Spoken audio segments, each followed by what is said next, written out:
वक्रतुंड महाकाय सूर्यकोटि समप्रभा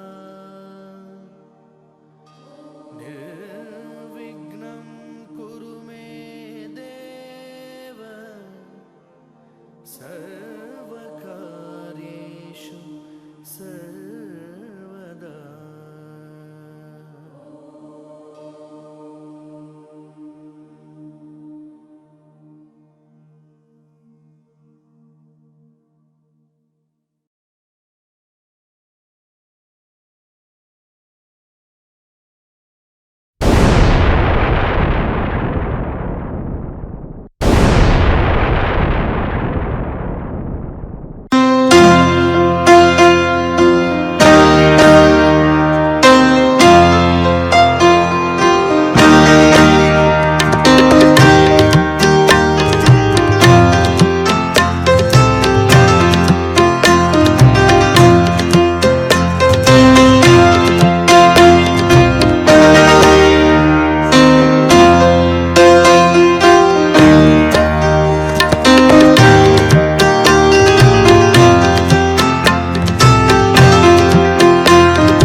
अब हम बात करेंगे धातुओं और अधातुओं के भौतिक व रासायनिक गुणों पर। Physical and chemical properties of metals and non metals. धातुओं और अधातुओं के भौतिक यानी फिजिकल और रासायनिक यानी केमिकल गुणों के बारे में, प्रॉपर्टीज के बारे में। अब सवाल ये उठता है कि भौतिक यानी फिजिकल और रासायनिक यानी केमिकल गुणों का यानी प्रॉपर्टीज का मतलब क्या होता है। What is the meaning of physical and chemical properties. आइए देखते हैं। सबसे पहले हम बात करेंगे भौतिक गुणों के अर्थ पर, यानी मीनिंग ऑफ फिजिकल प्रॉपर्टीज पर। ठीक है। अब भौतिक गुणों का अर्थ क्या होता है, फिजिकल प्रॉपर्टीज का मीनिंग क्या होता है। देखिए, पदार्थ के वे गुण जो कि हमारे द्वारा आसानी से देखे जा सकते हैं। क्या होता है? देखे जा सकते हैं। देखे जा सकते हैं यानी वॉच किए जा सकते हैं। महसूस किए जा सकते हैं यानी फील किए जा सकते हैं। और पहचाने जा सकते हैं, आइडेंटिफाई किए जा सकते हैं।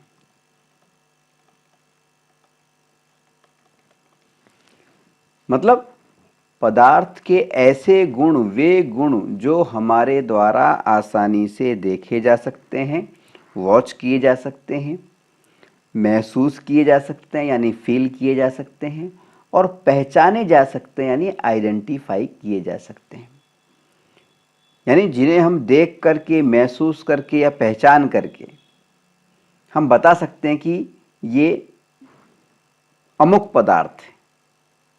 ठीक है, पदार्थ का नाम बता सकते हैं।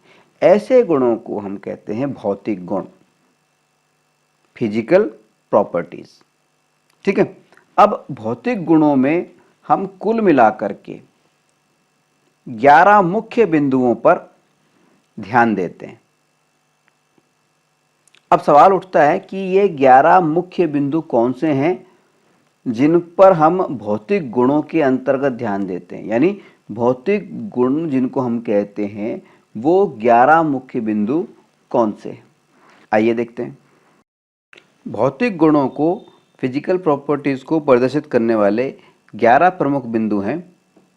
नंबर 1, भौतिक अवस्था सामान्य ताप पर, यानी physical state at room temperature. Number 2, रंग यानी कलर। नंबर 3, धात्विक चमक यानी मेटेलिक लस्टर। नंबर 4, कठोरता यानी हार्डनेस। नंबर 5, ध्वनिकता यानी सोनोरसनेस।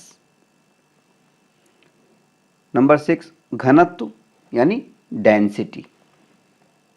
नंबर 7, गलनांक व क्वथनांक यानी melting point and boiling point.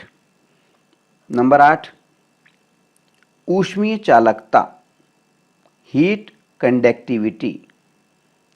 Number 9, विद्युत चालकता, इलेक्ट्रिसिटी कंडक्टिविटी। नंबर 10, आघात वर्धनीयता यानी मेलिएबिलिटी।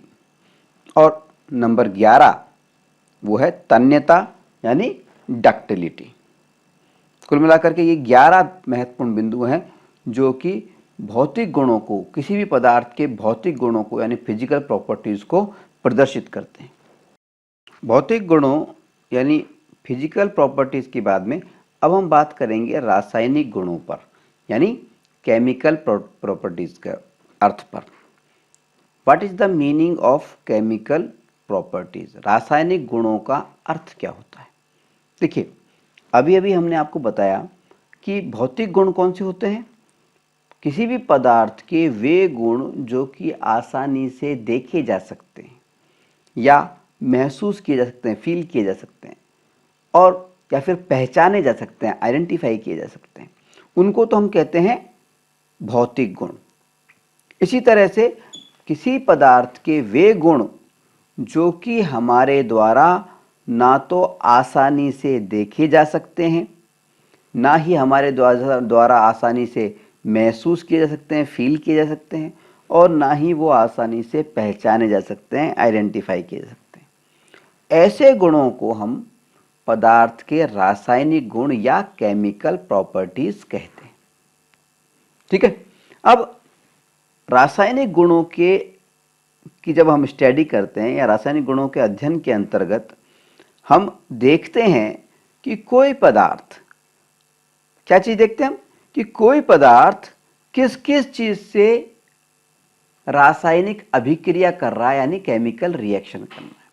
ठीक है, रासायनिक गुणों में की स्टडी में हम क्या देखते हैं कि कोई भी पदार्थ है, कोई भी सब्सटेंस है, हम ये देखते हैं कि वो किस किस पदार्थ से रिएक्शन कर रहा है, ए से कर रहा है, बी से कर रहा है, सी से कर रहा है, किस किस पदार्थ से वो केमिकल रिएक्शन करता है, रासायनिक अभिक्रिया करता है। ठीक है, अर्थात अब किस किस पदार्थ का मतलब क्या हुआ कि वो हवा से यानी ऑक्सीजन से अभिक्रिया करता है कि नहीं करता है, पानी से अभिक्रिया करता है कि नहीं करता है, और करता है तो कैसे करता है, अम्ल के साथ में अभिक्रिया करता है कि नहीं करता है। ठीक है, यानी हवा के साथ में, पानी के साथ में, या अम्ल या एसिड के साथ में क्या वो पदार्थ रासायनिक अभिक्रिया करता है या नहीं करता है, और यदि करता है तो अभिक्रिया करता कैसे है, कैसे अभिक्रिया करता है, और जैसे भी करता है उस अभिक्रिया के परिणाम स्वरूप उस केमिकल रिएक्शन के परिणाम स्वरूप कौन कौन से प्रोडक्ट बनते हैं, कौन कौन से उत्पाद बनते हैं, कौन कौन से उत्पाद बनते हैं। ठीक है, तो रासायनिक अभिक्रिया में हम क्या देखते हैं कि कोई पदार्थ किस किस चीज से अभिक्रिया करता है, पानी से कैसे करता है, हवा से कैसे करता है, अम्ल के साथ कैसे करता है। और फिर हम ये भी देखते हैं कि वो जो अभिक्रिया होती है उसके परिणाम स्वरूप कौन कौन से उत्पाद बनते हैं। ठीक है, तो रासायनिक गुणों का मतलब क्या है? ऐसे गुण जो कि हमारे द्वारा ना तो आसानी से देखे जा सकते हैं, ना महसूस किए जा सकते हैं और ना ही पहचाने जा सकते हैं, आइडेंटिफाई किए जा सकते हैं। ऐसे गुणों को हम रासायनिक गुण या केमिकल प्रॉपर्टीज कहते हैं। ठीक है, और केमिकल प्रॉपर्टीज के अंदर, रासायनिक गुणों के अंतर्गत हम ये देखते हैं कि कोई पदार्थ, कोई भी पदार्थ, वो हवा के साथ में, पानी के साथ में या अम्ल यानी एसिड के साथ में अभिक्रिया, केमिकल रिएक्शन या रासायनिक अभिक्रिया करता है या नहीं करता है, पहली बात। दूसरी बात, अगर करता है तो वो कैसे करता है। और तीसरी बात कि अगर वो करता है तो उस अभिक्रिया, उस केमिकल रिएक्शन के परिणाम स्वरूप, उस रासायनिक अभिक्रिया के परिणाम स्वरूप कौन कौन से उत्पाद बनते हैं, कौन कौन सी चीजें बनती हैं, कौन कौन से प्रोडक्ट बनते हैं या हमें प्राप्त होते हैं। भौतिक व रासायनिक गुणों यानी फिजिकल और केमिकल जो प्रॉपर्टीज है उनका अर्थ समझने के बाद में अब हम बात करेंगे धातुओं यानी मेटल्स और अधातुओं यानी नॉन मेटल्स के भौतिक व रासायनिक गुणों पर, यानी physical and chemical properties of metals and non metals पर, भौतिक धातुओं और अधातुओं के भौतिक व रासायनिक गुणों पर। सबसे पहले हम बात करेंगे धातुओं और अधातुओं के भौतिक गुणों पर यानी फिजिकल प्रॉपर्टीज पर। उसके बाद में हम बात करेंगे धातुओं और अधातुओं के रासायनिक गुणों पर यानी केमिकल प्रॉपर्टीज पर। ठीक है, चलिए चर्चा को आगे बढ़ाते हैं और बात करते हैं धातुओं और अधातुओं के भौतिक गुणों पर यानी फिजिकल प्रॉपर्टीज पर, यानी उन गुणों पर जो कि हमें आसानी से दिखाई दे जाते हैं, आसानी से हम महसूस कर सकते हैं और आसानी से पहचान सकते हैं। धातुओं और अधातुओं के भौतिक गुण, physical properties of metals and non metals. ठीक है, यानी वो गुण जो कि हम आसानी से देख सकते हैं, फील कर सकते हैं, महसूस कर सकते हैं और जिनको आसानी से हम पहचान सकते हैं, आइडेंटिफाई कर सकते हैं। हमने बताया था कि भौतिक गुणों के अंतर्गत हम 11 महत्वपूर्ण गुणों की बात करते हैं। ठीक है, सबसे पहले हम बात करते हैं पहले गुण की, पहले बिंदु की। पहले भौतिक गुणों के अंतर्गत जो पहला बिंदु है, फर्स्ट पॉइंट जो होता है वो है भौतिक अवस्था, सामान्य ताप पर। भौतिक अवस्था का हम बोलते हैं फिजिकल स्टेट, अवस्था का मतलब बोलते हैं अंग्रेजी में स्टेट, STAT।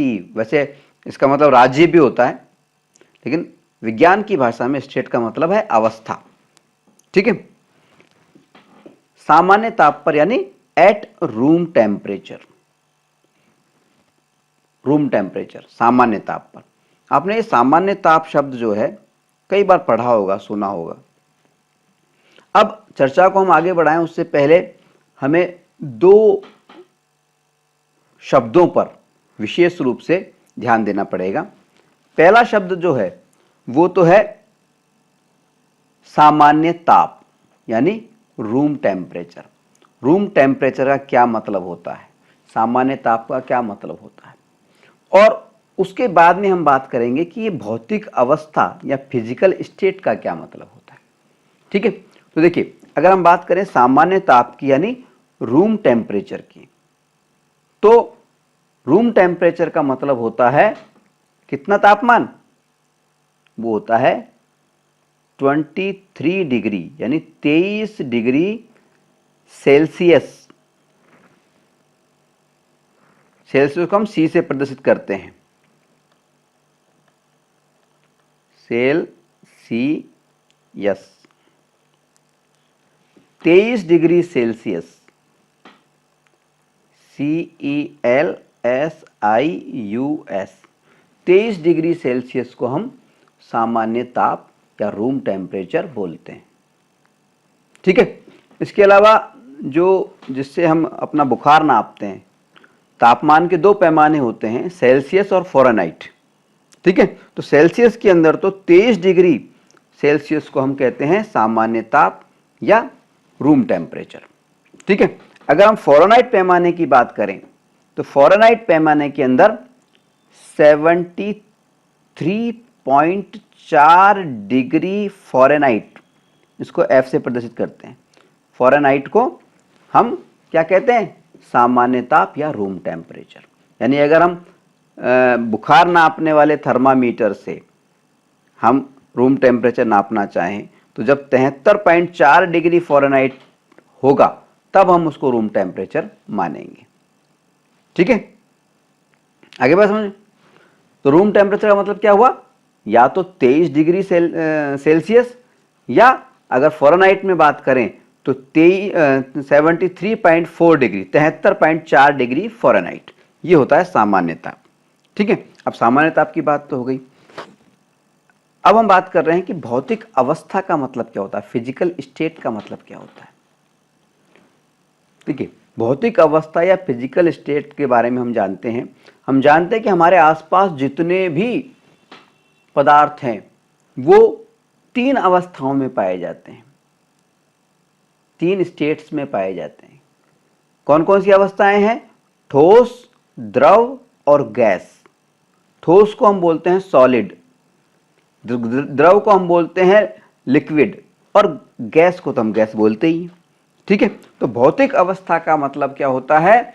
भौतिक अवस्था का मतलब ये होता है कि हमें ये बताना है कि धातु या अधातु सामान्य ताप पर यानी रूम टेम्परेचर पर, यानी 23 डिग्री सेल्सियस या 73.4 डिग्री जो फ़ारेनहाइट है उसके ऊपर क्या ठोस रूप में मिलता है, यानी सॉलिड के रूप में मिलता है, या द्रव के रूप में मिलता है यानी लिक्विड के रूप में मिलता है,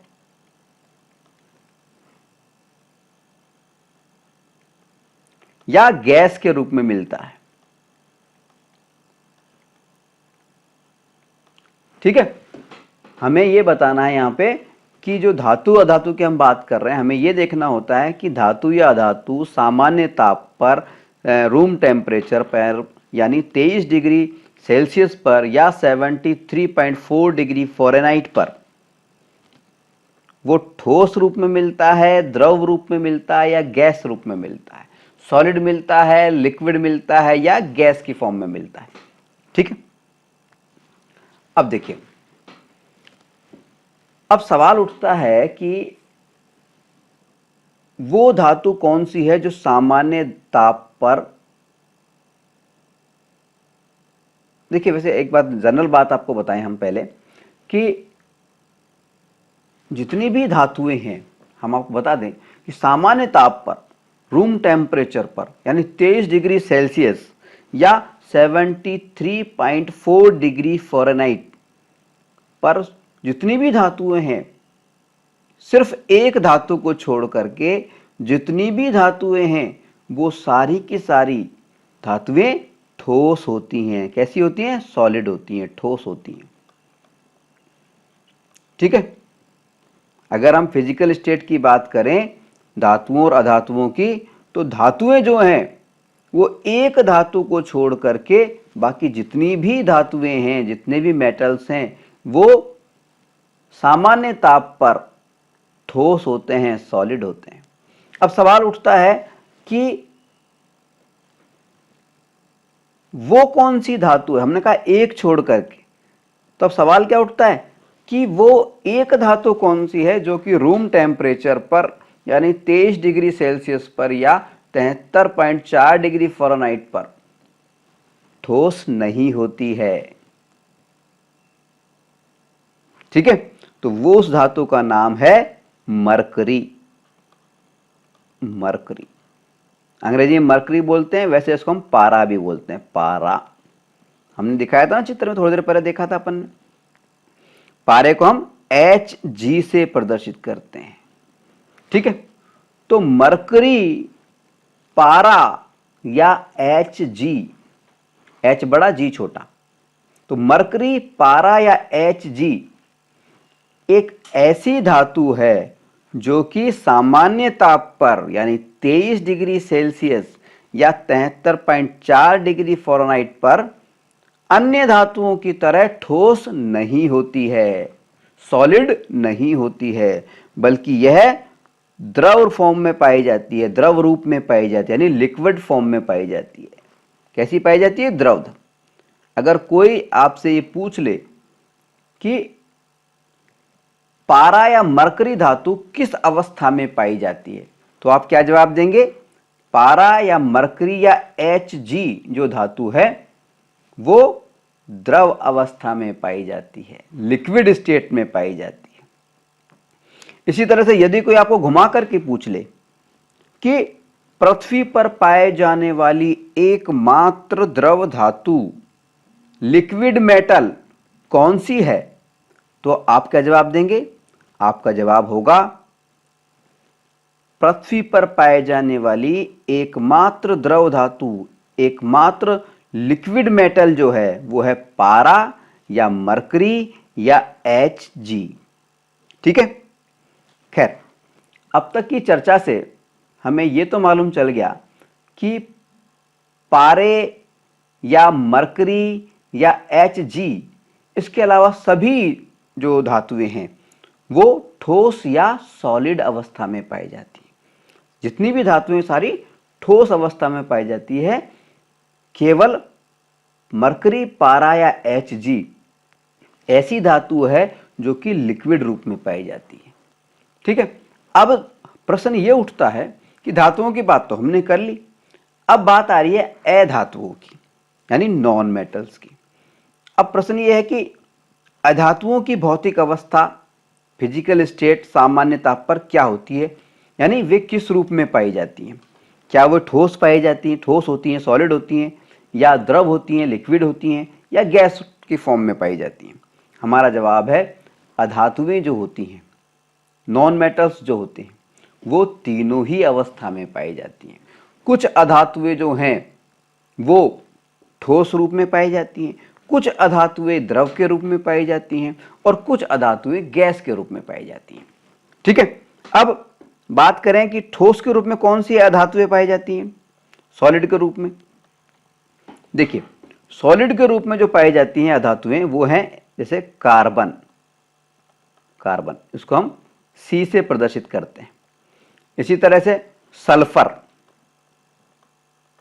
सल्फर इसको कैपिटल S से प्रदर्शित करते हैं। और आयोडीन, आयोडीन चमकदार होती है आयोडीन, इसको I से प्रदर्शित करते हैं।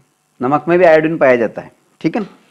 तो तीन जो ये हैं ठोस अगर अधातुओं की बात करें, नॉन मेटल्स की बात करें, तो वो उसके उदाहरण है कार्बन, सल्फर और आयोडीन, ठीक है। अगर द्रव की बात करें, उन अधातुओं की बात करें जो कि द्रव रूप में पाई जाती हैं, लिक्विड फॉर्म में पाई जाती हैं, तो उसके उदाहरण हम बताएंगे ब्रोमीन।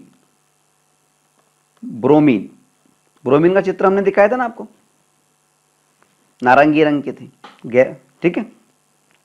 तो ब्रोमीन जो है वो द्रव धातु में, द्रव के रूप में पाई जाती है, एक अधातु है, ठीक है।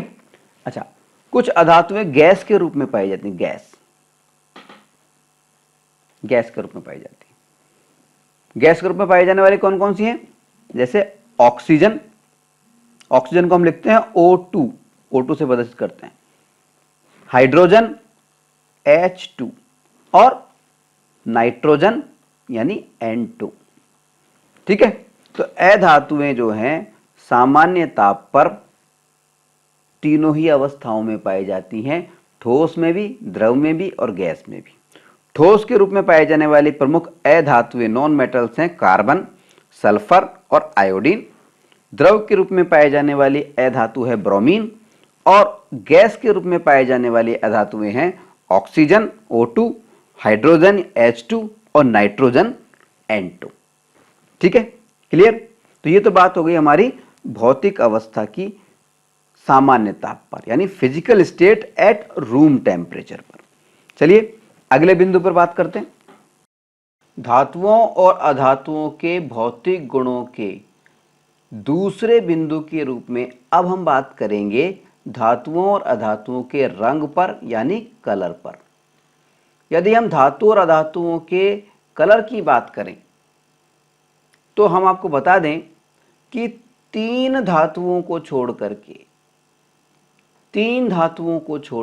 तीन मेटल्स को छोड़ करके अधिकांश जितनी भी धातुएं हैं उन सब का रंग ग्रे होता है, ग्रे या सलेटी होता है। ठीक है, हमने कहा कि तीन धातुओं को छोड़ करके, तीन मेटल्स को छोड़ करके जितनी भी धातुएं हैं, मेटल्स हैं, उन सब का रंग कैसा होता है, ग्रे या सलेटी।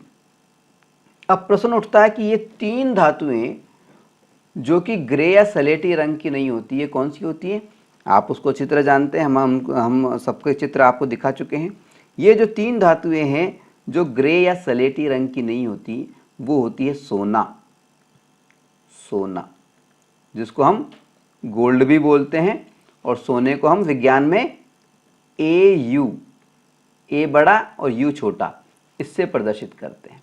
ठीक है, इसी तरह से दूसरी जो धातु है जो कि ग्रे रंग की नहीं होती, वो होती है तांबा को हम कॉपर बोलते हैं अंग्रेजी में, और इसको CU, C बड़ा और U छोटा, इससे प्रदर्शित करते हैं। इसी तरह से तीसरी जो धातु है वो है सीजियम भी हम देख चुके हैं, इसका कलर भी गोल्डन होता है। ठीक है, तो सोना यानी AU, तांबा यानी CU, गोल्ड और कॉपर और सीजियम, इन तीन धातुओं को छोड़ करके बाकी जितनी भी धातुएं हैं उन सब का रंग होता है ग्रे। ठीक है, क्लियर। अब देखिए, धातुओं की बात तो हमने कर ली। अब अगर हम अधातुओं के रंग की बात करें तो हम आपको बता दें कि अधातु जो है, नॉन मेटल्स जो हैं, उनका कोई भी एक प्रमुख रंग नहीं होता, कोई एक फिक्स कलर नहीं होता, कोई मेन नहीं है उसके अंदर। अलग अलग अधातुओं का अलग अलग रंग पाया जाता है। उदाहरण के लिए अगर हम बात करें सल्फर की, सल्फर को हम S से प्रदर्शित करते हैं, सल्फर को। ठीक है, तो सल्फर जो होता है वो पीले रंग का होता है, साफ दिख रहा है आपको, दिख रहा है। इसी तरह से अगर हम बात करें कार्बन की, तो देखिए कार्बन जो अधातु है उसका रंग है काला, साफ दिख रहा है। अगर हम अधातु के रूप में ब्रोमीन की बात करें तो इसका रंग कैसा है? ब्रोमीन द्रव रूप में पाया जाता है, लिक्विड रूप में पाया जाता है, इसका रंग कैसा है? नारंगी, साफ दिख रहा है हमें चित्र में। अगर हम बात करें क्लोरीन की, तो क्लोरीन का रंग कैसा दिख रहा है साफ हमें? ये हरा और पीला, हरा पीला टाइप का ये रंग है। ठीक है, इसी तरह से अगर हम बात करें फास्फोरस की, ये भी एक अधातु है, हमने आपको पहले भी चित्र दिखाया था। ये किस कलर का होता है फास्फोरस? ये होता है लाल, मतलब लाल में सफ़ेद मिक्स होता है, लाल सफ़ेद, इसको मेहरून कह सकते हैं हम। ठीक है, तो कुल मिला के बात ये है कि अगर हम धातुओं की बात करें तो अधिकांश धातुएं, तीन धातुओं को छोड़ करके, सोना, तांबा और सीजियम, गोल्ड, कॉपर और सीजियम, इन तीन धातुओं को छोड़ करके जितनी भी धातुएं हैं उनका रंग होता है सलेटी या ग्रे। ठीक है, और अधातुओं की अगर हम बात करें तो अधातुओं का कोई एक प्रमुख कलर नहीं होता, अलग अलग अधातु का अलग अलग रंग होता है, हमें वो रंग याद रखना है। ठीक है, हमने बता ही चुके हैं आपको, सल्फर का पीला होता है, कार्बन का काला होता है, ब्रोमीन का नारंगी होता है, ऑरेंज होता है, क्लोरीन का हरा पीला होता है, और फास्फोरस का लाल सफ़ेद होता है, मेहरून भी कह सकते हैं, गेरुआ भी कह सकते हैं। ठीक है, रंग के बाद में अब हम बात करेंगे धातुओं और अधातुओं के भौतिक गुण के तीसरे बिंदु पर। तीसरा बिंदु कौन सा है? वो है धात्विक चमक, मेटेलिक लस्टर, मेटेलिक लस्टर या धात्विक चमक। लस्टर या चमक को हम आभा भी कहते हैं, आभा, चमक, ठीक है।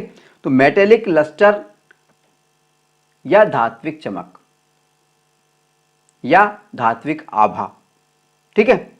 यहां पर हम आपको बता दें, चमक का मतलब तो आप सब जानते ही हैं, तो यहां पे हम आपको सिर्फ इतना बता दें कि जितनी भी धातुएं हैं उन सभी धातुओं के अंदर मेटेलिक लस्टर यानी धात्विक चमक पाई जाती है, पाई जाती है, ठीक है। जैसे हम देखें सोना, यहाँ पे चित्र दिए हुए हैं, सोने की बात करें, देखिए चमक आ रही कि नहीं आ रही है। अगर हम चांदी की बात करें, देखिए चमक रहा है कि नहीं चमक रहा है। सोडियम की बात करें, उसमें भी चमक नज़र आ रही है। तांबे की बात करें, इसमें भी चमक नज़र आ रही है। और अगर हम गैलियम की बात करें तो गैलियम में भी हमें मेटेलिक लस्टर या धात्विक चमक नज़र आ रही है। तो हम कह सकते हैं कि जितनी भी धातुएं हैं, जितने भी मेटल्स हैं, उनके अंदर धात्विक चमक यानी मेटेलिक लस्टर पाई जाती है। चाहे सोना हो, चांदी हो, सोडियम हो, तांबा हो, गैलियम हो या कोई भी हो, ठीक है। इसी तरह से अगर हम अधातुओं की बात करें, अधातुओं यानी नॉन मेटल्स की बात करें, तो यहां हम आपको बता दें कि दो अधातुओं को छोड़ करके, दो नॉन मेटल्स को छोड़ करके जितनी भी अधातुएं हैं उनके अंदर धात्विक चमक या मेटेलिक लस्टर नहीं पाई जाती है, ठीक है। दो अधातुओं को, दो नॉन मेटल्स को छोड़ करके बाकी जितनी भी अधातुएं हैं, नॉन मेटल्स हैं, उनके अंदर धात्विक चमक या मेटेलिक लस्टर नहीं पाई जाती है। देखिए उदाहरण के लिए सल्फर में नहीं पाई जा रही, कार्बन में नहीं पाई जा रही, फास्फोरस में भी नहीं पाई जा रही, चमक नहीं है इनके अंदर। अब सवाल उठता है कि वो दो कौन सी अधातुएं हैं जिनके अंदर धातुओं के समान, मेटल्स की जैसे मेटेलिक लस्टर पाई जाती है, धात्विक चमक पाई जाती है। वो दो अधातुएं हैं, नंबर 1 एक तो है आयोडीन। आयोडीन होने में तो अधातु है, तो इस हिसाब से तो इसके अंदर धात्विक चमक नहीं होनी चाहिए, मेटेलिक लस्टर नहीं होनी चाहिए। लेकिन ये अपवाद है, एक्सेप्शन है, अलग हट करके है, ठीक है। तो आयोडीन के अंदर मेटेलिक लस्टर पाई जाती है, धात्विक चमक पाई जाती है, ठीक है। इसी तरह से दूसरी चीज है हीरा, डायमंड। हीरा या डायमंड जो है वो कार्बन का एक रूप है, अपर रूप है, एलोट्रोप है। कार्बन का एक एलोट्रोप है, अपर रूप है हीरा, ठीक है। ये और कार्बन क्या है, अधातु है, नॉन मेटल है। तो कायदे से तो क्या होना चाहिए, नॉन मेटल के अंदर, अधातु के अंदर धात्विक चमक नहीं होती है, शाइनिंग नहीं होती है। लेकिन कार्बन का अपर रूप यानी एलोट्रोप जो कि हीरा है, वो एक ऐसा है कि अधातु होने के बावजूद भी, नॉन मेटल होने के बावजूद भी वो चमकदार होता है, वो बल्कि सबसे ज्यादा चमकदार होता है, ठीक है। अब यहां पे एक दिमाग में आपके क्वेश्चन आ रहा होगा कि जो ये अपर रूप बोला हमने, एलोट्रोप बोला, कार्बन का अपर रूप बताया हीरा को, तो हीरा या डायमंड जो है कार्बन का अपर रूप है। और अपर रूप के बारे में हम पहले भी थोड़ा चर्चा कर चुके हैं। यहाँ पे हम आपको एक बार फिर से बता दें कि अपर रूप का मतलब होता है, एलोट्रोप का मतलब क्या होता है कि ऐसे पदार्थ जो दिखने में अलग अलग नजर आए लेकिन उनकी जो रासायनिक गुण हैं, उनकी जो केमिकल प्रॉपर्टीज हैं, रासायनिक गुण हैं, वो यानी वो अंदर से रासायनिक गुण हैं वो समान हो, ठीक है। दिखने में अलग अलग दिखें लेकिन अंदर से समान हो, उसे हम कहते हैं अपर रूप या एलोट्रोप। तो कार्बन के दो अपर रूप हमने आपको थोड़ी देर लेसन की शुरुआत में बताए थे। एक तो बताया था हीरा या डायमंड और दूसरा बताया था हमने ग्रेफाइट, ठीक है। तो यहाँ हम बात कर रहे थे मेटेलिक लस्टर की, धात्विक चमक की। तो सभी धातुओं में धात्विक चमक पाई जाती है, मेटेलिक लस्टर पाई जाती है। लेकिन अगर अधातुओं की बात करें तो दो अधातुओं को छोड़ करके, दो नॉन मेटल्स को छोड़कर, कौन से दो नॉन मेटल, एक तो है आयोडीन और दूसरा है हीरा, जो कि कार्बन का अपर रूप है, एलोट्रोप है, यानी अंदर से वो कार्बनी है, यानी अधातु ही है। इन दो अधातुओं को छोड़ करके, यानी आयोडीन और हीरा को छोड़ करके बाकी जितनी भी अधातुएं हैं उनके अंदर धात्विक चमक या मेटेलिक लस्टर नहीं पाई जाती है। क्लियर? चलिए आगे बढ़ते हैं। धातुओं और अधातुओं के भौतिक गुणों के चौथे बिंदु के रूप में अब हम बात करेंगे कठोरता पर, यानी हार्डनेस पर। ठीक है, देखिए अगर हम बात करें धातुओं की, तो धातुओं का एक महत्वपूर्ण गुण है, भौतिक गुण है, वो है कठोरता, यानी धातुओं में कठोरता का गुण पाया जाता है। तीन धातुओं को छोड़ करके जितनी भी धातुएं हैं, तीन धातुओं को छोड़ करके जितनी भी धातुएं हैं उनमें कठोरता यानी हार्डनेस का गुण पाया जाता है, अर्थात वे छूने पर कठोर महसूस होती है। हालांकि सभी धातुएं में जो कठोरता की जो मात्रा होती है वो अलग अलग होती है। ठीक है, अब सवाल उठता है कि वे तीन धातुएं कौन सी हैं जो कि धातुओं के कठोरता यानी हार्डनेस वाले गुण का अपवाद है, एक्सेप्शन है, यानी जिनमें धातुओं के विपरीत कठोरता नहीं पाई जाती, वे बेहद नरम होती हैं। ठीक है, क्योंकि अभी अभी हमने कहा था ना कि तीन धातुओं को छोड़ करके जितनी भी धातुएं हैं उनके अंदर कठोरता का गुण पाया जाता है, हार्डनेस का गुण पाया जाता है। तो सवाल ये उठता है कि वो तीन धातुएं कौन सी हैं जिनके अंदर कठोरता का गुण नहीं पाया जाता है। तो वो तीन धातुएं हैं सोडियम नंबर 1, नंबर 2 पोटेशियम और नंबर 3 लिथियम। सोडियम, पोटेशियम और लिथियम। सोडियम को हम Na लिख देते हैं, पोटेशियम को K से प्रदर्शित करते हैं, लिथियम को Li से कर देते हैं। ठीक है, सोडियम, पोटेशियम और लिथियम बड़ी नरम धातुएं हैं, इनमें हार्डनेस का या कठोरता का गुण नहीं पाया जाता है। ये इतनी ज़्यादा नरम होती है कि इनको चाकू से, जैसे अपन फल काटते हैं ना, सब्जी काटते हैं, फल काटते हैं, इस तरह से आसानी से काटा या छीला जा सकता है। ठीक है, धातुएं इन तीन धातुओं को छोड़ करके, सोडियम, पोटेशियम और लिथियम, इन तीन धातुओं को छोड़ करके जितनी भी धातुएं हैं वो उनमें कठोरता का गुण पाया जाता है, हार्डनेस का गुण पाया जाता है, अर्थात वे छूने पर कठोर महसूस होती हैं। हालांकि सभी धातुओं की जो कठोरता की जो मात्रा होती है वो अलग अलग होती है। ठीक है, क्लियर? अब बात करते हैं अधातुओं की। जहां तक अधातुओं का प्रश्न है, एक अधातु को छोड़ करके, एक नॉन मेटल को छोड़ करके जितनी भी अधातुएं हैं, जितनी भी नॉन मेटल्स हैं, उनमें कठोरता का गुण नहीं पाया जाता है। अधातुएं जितनी भी हैं उनमें कठोरता का गुण नहीं पाया जाता है, एक अधातु को छोड़ करके। ठीक है, अब सवाल उठता है कि वो एक कौन सी अधातु है जो कि धातुओं की तरह कठोर होती है, या वो कौन सी एक अधातु है, नॉन मेटल है, जिसमें कठोरता का गुण पाया जाता है, यानी जो नरम नहीं होती है। ठीक है, धातुओं की तरह कठोर होती है।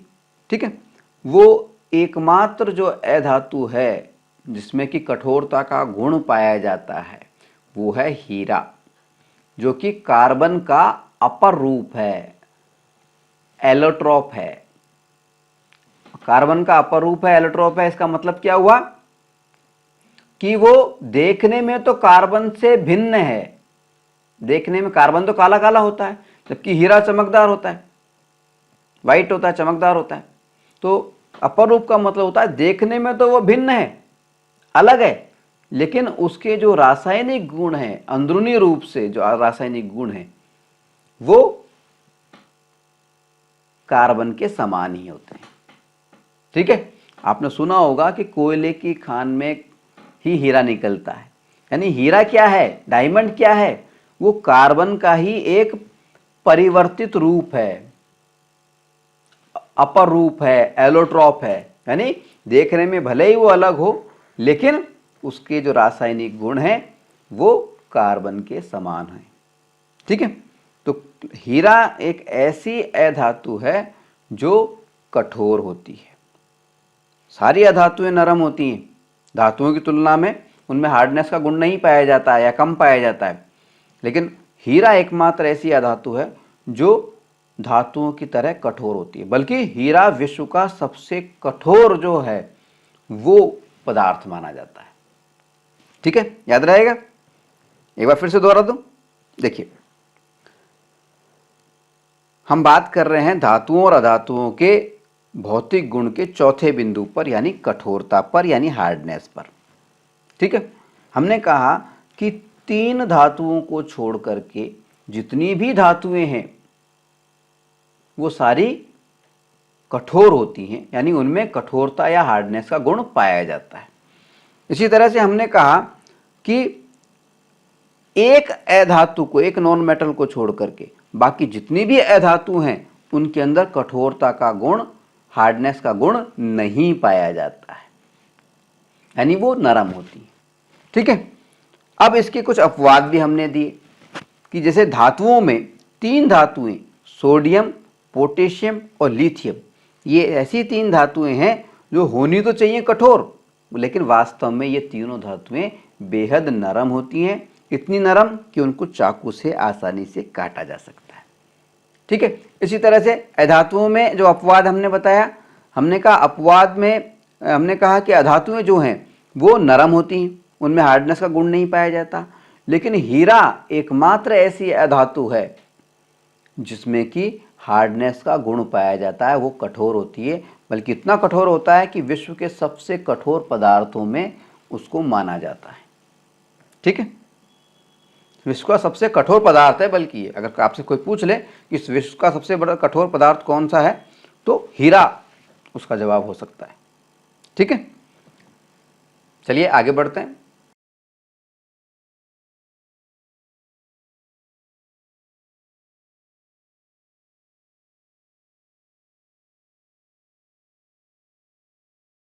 जनगण मन अधिनायक जय हे भारत भाग्य विधाता। पंजाब सिंध गुजरात मराठा द्राविड़ उत्कल बंगा। विंध्य हिमाचल यमुना गंगा उच्चल जलधि तरंगा। तव शुभ नामे जागे तव शुभ आशीष मांगे। गाहे तव जय गाथा जन गण मंगलदायक जय हे भारत भाग्य विधाता। जय हे